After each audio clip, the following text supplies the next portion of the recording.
Master Harrit said we weren't to sell Inquisition blades. What Harrit doesn't know won't hurt him.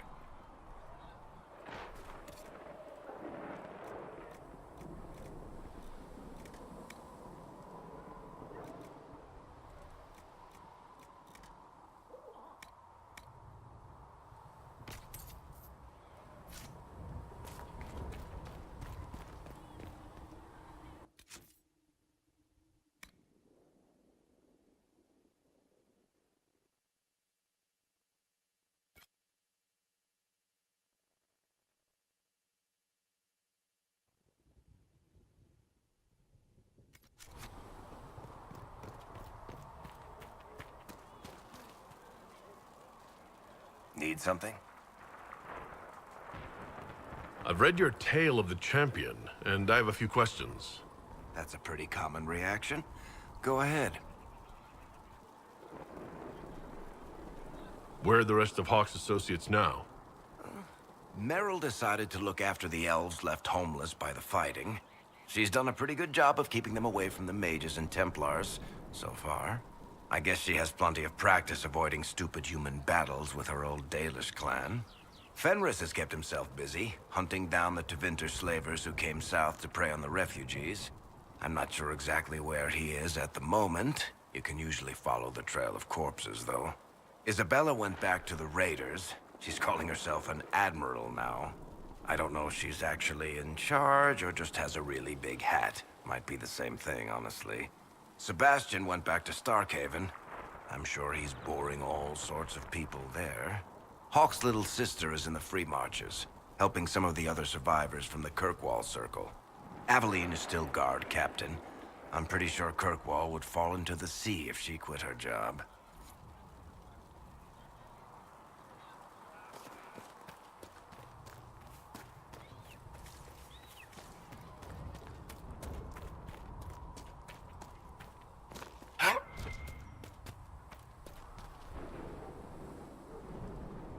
Closing the breach is our primary goal.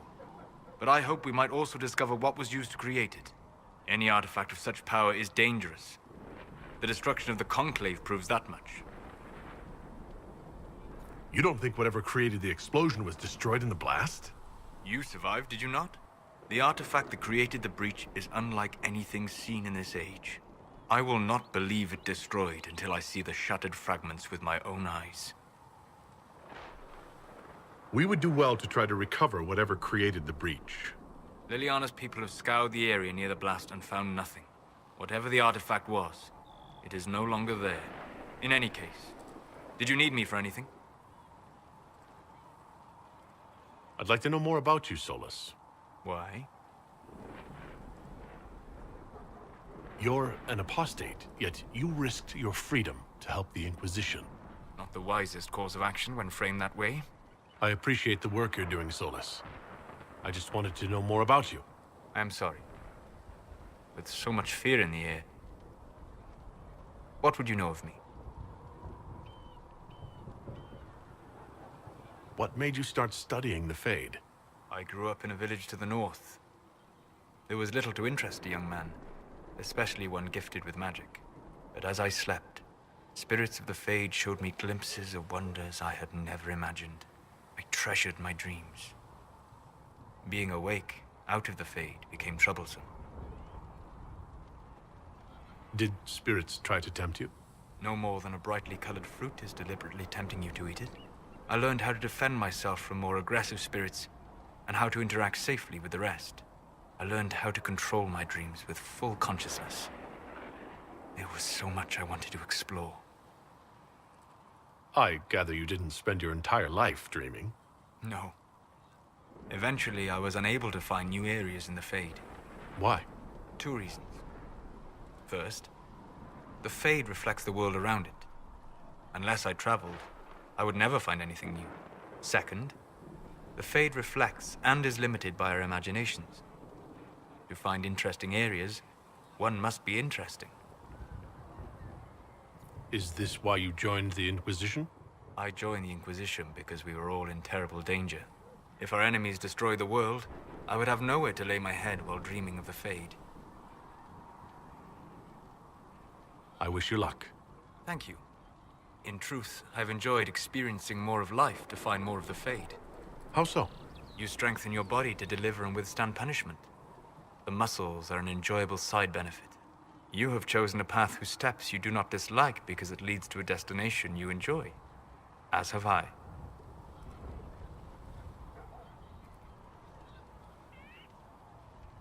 Have you always traveled and studied alone? Not at all. I have built many lasting friendships.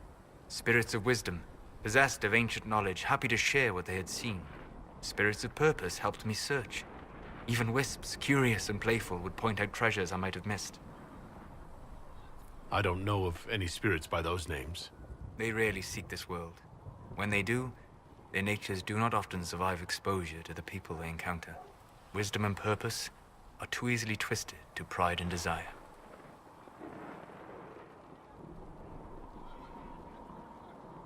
You're saying that you became friends with pride and desire demons? They were not demons for me. Meaning? The Fade reflects the minds of the living.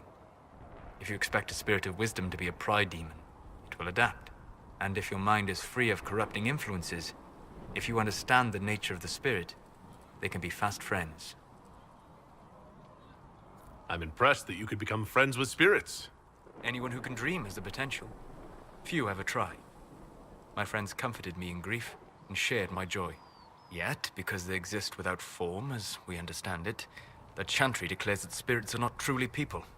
Is Cassandra defined by her cheekbones and not her faith? Varric by his chest hair and not his wit?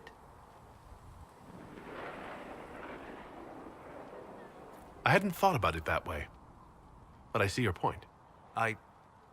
Thank you. Few are willing to entertain such a notion. You said you'd traveled to many different places. This world, or its memory, is reflected in the Fade. Dream in ancient ruins, and you may see a city lost to history. Some of my fondest memories were found in crumbling cities, long picked dry by treasure seekers. The best of the battlefields. Spirits press so tightly on the veil that you can slip across with but a thought. Any place in particular? I dreamt at Ostagar. I witnessed the brutality of the Darkspawn and the valor of the Ferelden warriors. I saw Alistair and the hero Ferelden light the signal fire, and Logain's infamous betrayal of Kaelin's forces. I've heard the stories. It would be interesting to hear what it was really like. That's just it. In the Fade, I see reflections created by spirits who react to the emotions of the warriors. One moment, I see heroic wardens lighting the fire, and a power-mad villain sneering as he lets King Kaelin fall. The next, I see an army overwhelmed and a veteran commander refusing to let more soldiers die in a lost cause. And you can't tell which is real. It is the Fade. They are all real. We'll talk later. Goodbye.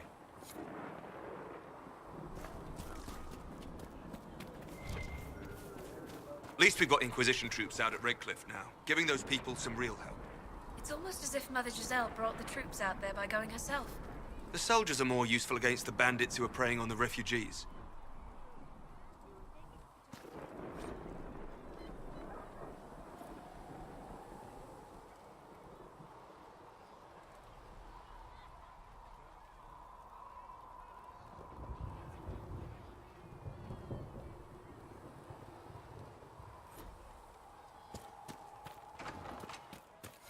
Fix the door just like you asked, Flitter. Oh, Mika, bless you. No, Can they I don't. get you something for your trouble? It's just what Master Harriet said I should go back right away. Find me still searching. So, this is it, huh? Oh, no, it's fine, yeah? It's just, I thought it'd be bigger. Hear that? I meant the stronghold, but it sounded like... Well, it's funny, right? Anyway, stopping wars should earn more sovereigns than this. Need things back to normal for coins to be flowing again. Another reason the Templars and mages need to be sat down.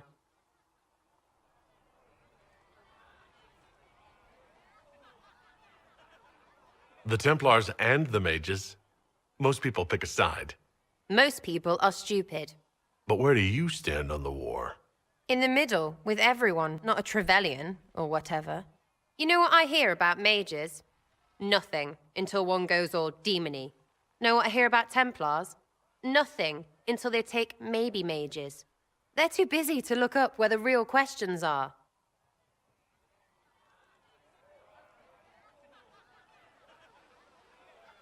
Right. They should know it's a simple job.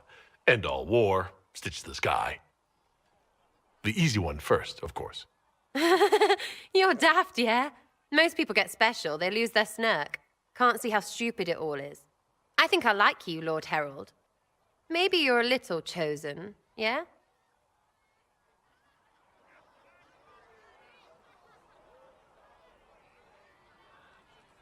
I'm committed to putting an end to this crisis, whatever it takes. It's why I'm here, yeah? This is where it gets done, whatever it is.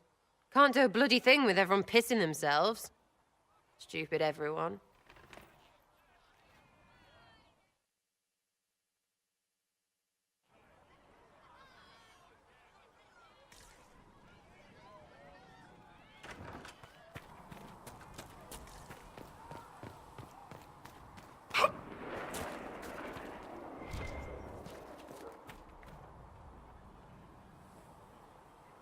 There were so many questions surrounding Farria's death. Did he think we wouldn't notice? He's killed Farria, one of my best agents, and knows where the others are. You know what must be done. Make it clean. Painless if you can. We were friends once.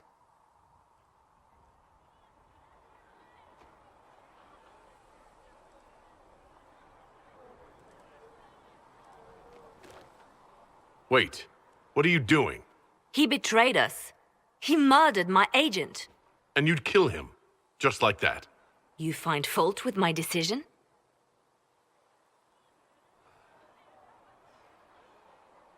We can't solve our problems with murder. And what would you suggest? Leave him be. Butler's betrayal put our agents in danger. I condemned one man to save dozens. I may not like what I do, but it must be done. I cannot afford the luxury of ideals at a time like this.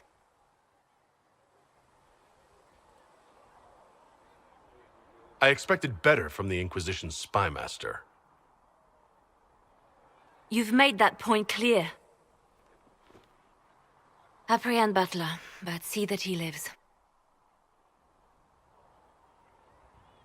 Now, if you're happy, I have more work to do.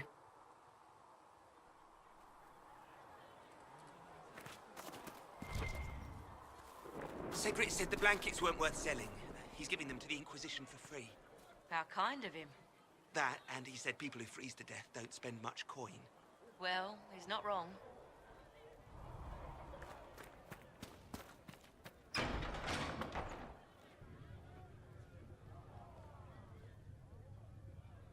It's good you've returned.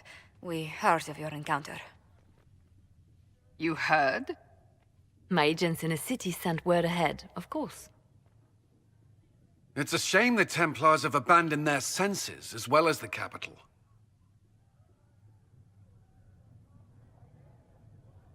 We had to do something, and now we have an opportunity. Yes, and we have the opening we need to approach the Templars and the mages. Do we? Lord Seeker Lucius is not the man I remember. True, he has taken the orders somewhere, but to do what? My reports have been very odd. We must look into it. I'm certain not everyone in the Order will support the Lord Seeker. Or the Herald could simply go to meet the mages in Redcliffe instead. You think the Mage Rebellion is more united? It could be 10 times worse.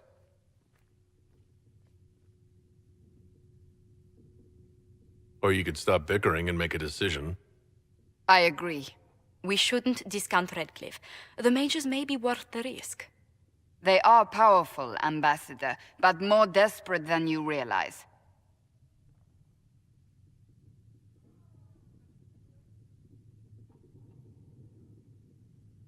So it'll be dangerous. I've been in danger since I walked out of the Fade. If some among the rebel mages were responsible for what happened at the Conclave... The same could be said about the Templars. True enough. Right now, I'm not certain we have enough influence to approach the Order safely. Then the Inquisition needs agents in more places. That's something you can help with. In the meantime, we should consider other options.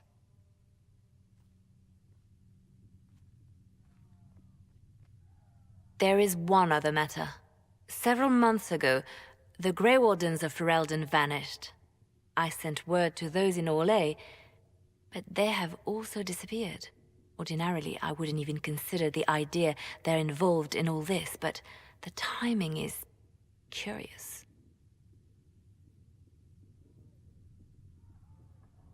It does sound odd, I agree. The others have disregarded my suspicion, but I cannot ignore it. 2 days ago, my agents in the hinterlands heard news of a Grey Warden by the name of Blackwall. If you have the opportunity, please seek him out. Perhaps he can put my mind at ease. And if he can't? Then there may be more going on than we thought.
Have you kept in touch with our friends in Lady Esterly's estate?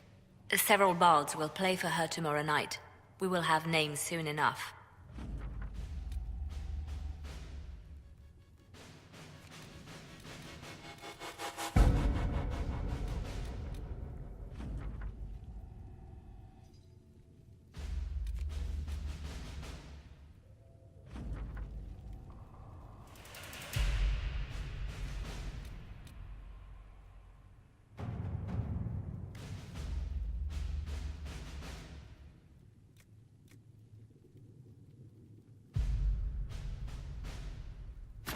All right.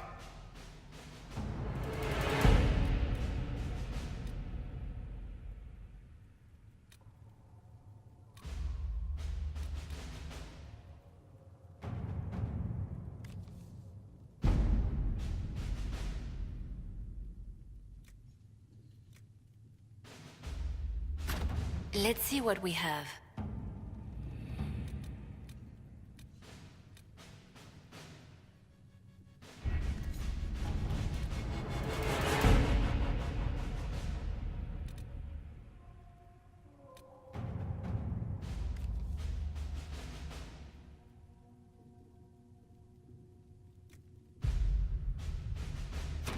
At your service.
Send my regards to the Lady Ambassador. Her ancestor visited the Emporium in the Blessed Age.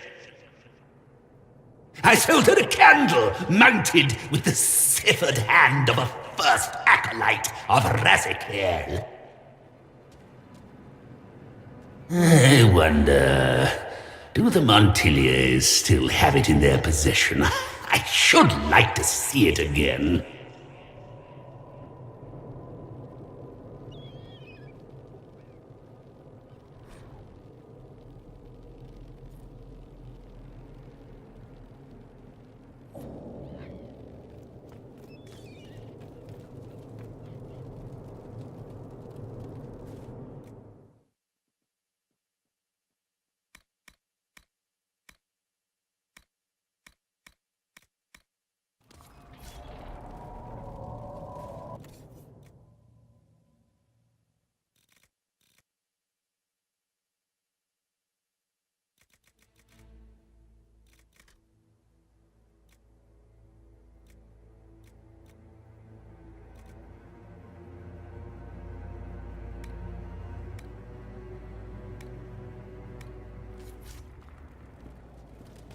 Help yourself to a sock from the basket. But only one!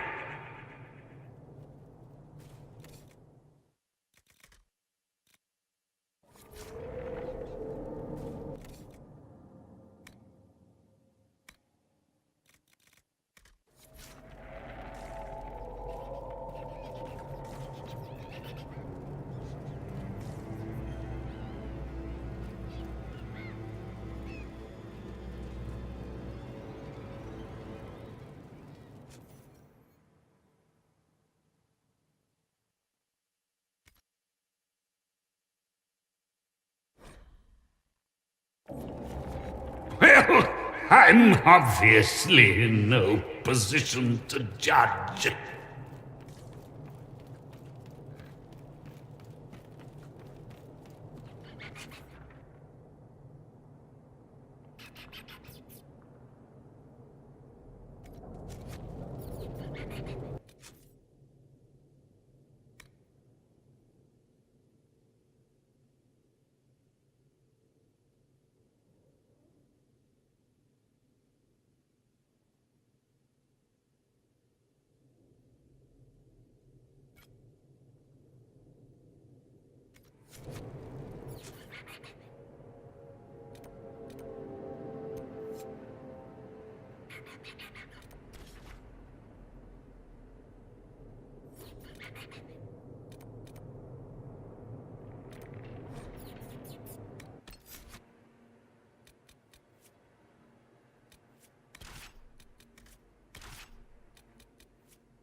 Templars have secured a position ahead.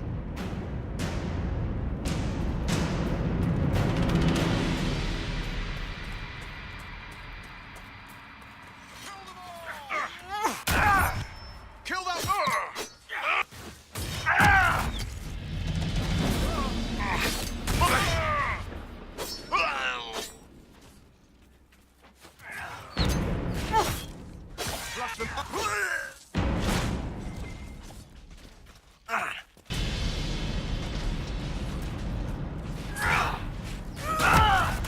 One down!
Refugees should have a safer time on the King's Road now. We must still deal with the apostates, however.